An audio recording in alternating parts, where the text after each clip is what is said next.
Hello बच्चों, let's get through this question. Question में कहा गया है the diagram represents the hatch and slack pathway. Choose the correct combination of labelling number 1 to 5। हमें hatch and slack pathway दिया गया है। हैच एंड स्लैक पाथवे मतलब C4 पाथवे, जो कि C4 प्लांट्स में होता है, और हमें 1 to 5 नंबरिंग दी गई है और हमें उसे करेक्टली लेबल करना है, यानी हमें बताना है कौन सा नंबर कौन से स्टेप को रिप्रेजेंट कर रहा है। तो सबसे पहले देखते हैं नंबर 1। तो ये जो नंबर 1 हमें दिया गया है ये रिप्रेजेंट कर रहा है इस वाले सेल को। तो इनिशियली जो कार्बन फिक्सेशन की प्रोसेस होती है वो होती है इन मीसोफिल सेल।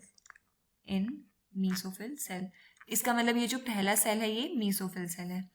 उसके बाद हम सेकंड में देखते हैं। सेकंड में क्या है, दूसरा एक सेल दिया गया है। तो मीसोफिल सेल से जो ट्रांसलोकेशन होती है थ्रू प्लाज्मोडेस्माटा वो होती है बंडल शीट सेल्स में, इन बंडल शीट सेल्स। अब हम तीसरा ऑप्शन देखते हैं। तीसरा जो स्टेप है उसमें फॉस्फोइनोल पायरुवेट की मदद से C4 एसिड मिल रहा है। तो ये जो स्टेप है ये स्टेप है फिक्सेशन का। अब हम फोर्थ देखते हैं। फोर्थ यहाँ पर दिया गया है। इसमें क्या दिया गया है, इस स्टेप में C3 एसिड से दोबारा फॉस्फोइनोल पायरुवेट बन रहा है। तो ये जो स्टेप है ये स्टेप होता है रीजनरेशन का। This is the regeneration step. और अब हम फिफ्थ और फाइनल स्टेप देख लेते हैं। इस स्टेप में क्या है, जो कार्बन डाइऑक्साइड का मॉलिक्यूल है वो रिलीज हो रहा है और हमें मिल रहा है C3 एसिड।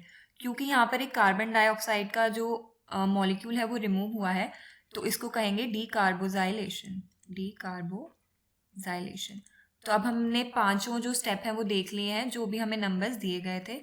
अब हम देखते हैं ये कौन से ऑप्शन से मैच कर रहा है। ये मैच कर रहा है ऑप्शन नंबर डी से। तो जो ऑप्शन नंबर डी है ये हमारा करेक्ट आंसर है।